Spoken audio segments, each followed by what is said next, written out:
আসসালামু আলাইকুম। চট্টগ্রামে ব্যারিস্টার সাইফুল ইসলাম নামক একজন আইনজীবীকে ইসকন হত্যা করেছে, যে বিষয়টি সোশ্যাল মিডিয়ায় অনেক বেশি ভাইরাল হয়েছে এবং পুরো বাংলাদেশে আলোড়ন সৃষ্টি করেছে।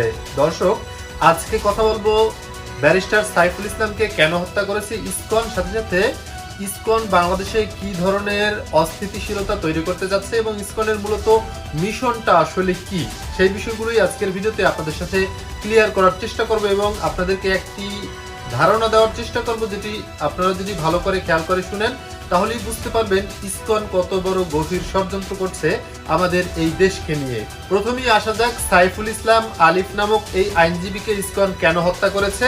আপনারা সকলেই জানেন যে একজন ইসকনের পুরোহিত বা ইসকনের একজন দায়িত্বশীলকে গ্রেফতার করা হয়েছে রাষ্ট্রবিরোধী কার্যকলাপের কারণে, এবং তারই জের ধরে পুরো দেশে আন্দোলন করেছে এবং সেই ব্যক্তির মুক্তি চেয়ে তারা মাঠে নেমেছিল।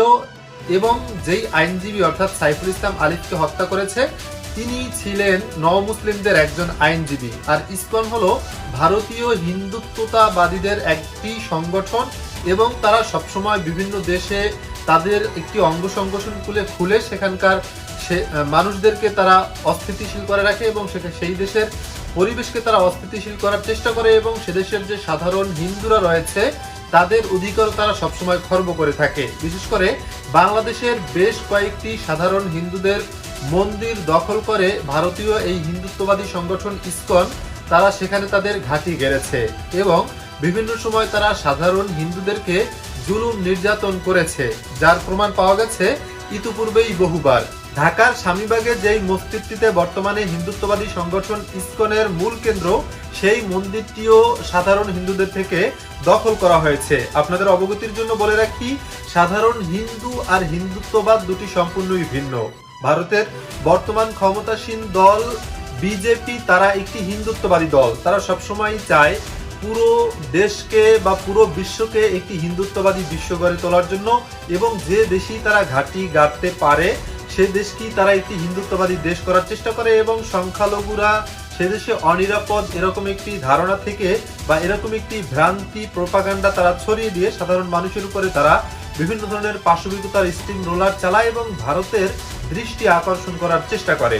এরই ধারাবাহিকতায় স্বৈরশাসক শেখ হাসিনার পতনের পরে আপনারা সকলেই লক্ষ্য করেছেন বাংলাদেশের কোথাও কোনো ব্যক্তিকে হিন্দু পরিচয়ের কারণে তাদের উপর যে জুলুম করা হয়েছে এমন ঘটনা কোথাও ঘটেনি। কিন্তু ভারতীয় মিডিয়া সহ বাংলাদেশের ইসকন এই বিষয়গুলোকে এমনভাবে বিশ্ব দরবারে তুলে ধরেছে যেন বাংলাদেশে কোনো হিন্দুরাই নিরাপদ নয়। বাংলাদেশের হিন্দুদের হিন্দু পরিচয়ের কারণে তাদের উপরে জুলুম নির্যাতন এবং অত্যাচার করে বাংলাদেশের সাধারণ মুসলমানরা, এমনটাই তারা প্রচার করেছে এবং ভারতীয় মিডিয়া এখনো প্রচার করে যাচ্ছে। দর্শক, এই ইসকন একটি বড় ধরনের ফাঁদ সৃষ্টি করেছে বাংলাদেশের সাধারণ মুসলিমদের বিরুদ্ধাচারণ করার জন্য। ইতিপূর্বে আমরা দেখেছি এই ইসকন তারাবির নামাজ বন্ধ করে দিয়েছিল, আমরা দেখেছি ইসকন মসজিদ ভাঙচুর করেছে, আমরা দেখেছি ইসকন মসজিদের ইমামকে হত্যা করেছে এবং তারা যেভাবে অস্ত্রের ঝঞ্ঝারানি আর এতদিন স্বৈরশাসক শেখ হাসিনা ক্ষমতায় থাকাকালীন সময়ে তারা যেভাবে সুযোগ সুবিধা পেয়েছে তারপরেও কিন্তু তারা বাংলাদেশের বিরুদ্ধে ষড়যন্ত্র করেই যাচ্ছিল, এখনো তারা ষড়যন্ত্র করে যাচ্ছে। এরই ধারাবাহিকতায় ইসকন বর্তমানে বাংলাদেশে ব্যাপকভাবে অস্থিতিশীলতা তৈরি করার চেষ্টা করছে এবং হত্যা করেছে এই আইনজীবীকে হত্যা করার অন্যতম একটি কারণ হলো তিনি ছিলেন নও-মুসলিমদের আইনজীবী। আর যে সমস্ত হিন্দুরা ইসলাম ধর্ম গ্রহণ করে তাদেরকে সহযোগিতা করতেন সবসময় এই আইনজীবী, যার কারণে ইসকনের সদস্যরা তার উপরে ব্যাপকভাবে ক্ষিপ্ত ছিল। এবং ইসকনের বর্তমান যেই প্রধান রয়েছেন যাকে গ্রেফতার করা হয়েছে তিনিও কোনো ক্রমে ভালো মানুষ নয়। তারা সবসময়ই ধর্মের কথা বলে, দেশ বিরোধী ষড়যন্ত্র করে এবং বিশেষ করে তাদের টার্গেট থাকে ইসলাম ও মুসলিমরা। তারা সবসময়ই মুসলমানদের ক্ষতি সাধনের চেষ্টা করে থাকে। তাই এখনই সময় এসেছে ইসকনের বিরুদ্ধে রুখে দাঁড়াবার, তাদেরকে দেশ থেকে চিরতরে বিতাড়িত করার, একেবারে চিরকালের জন্য তাদেরকে বাংলাদেশে নিষিদ্ধ করার। এবার অন্তর্বর্তী সরকারের কাছে আমাদের দাবি থাকবে ইসকনের সব ধরনের কার্যক্রম বাংলাদেশে স্থায়ীভাবে বন্ধ করে দেওয়া হোক। আপনাদের জ্ঞাতার্থে বলে রাখি যে ইসকনের যে হিন্দুত্ববাদীরা রয়েছেন এবং সাধারণ যে হিন্দুরা রয়েছেন বাংলাদেশের বা ভারতে, তাদের সাথে আদৌ কোনো মিল নেই।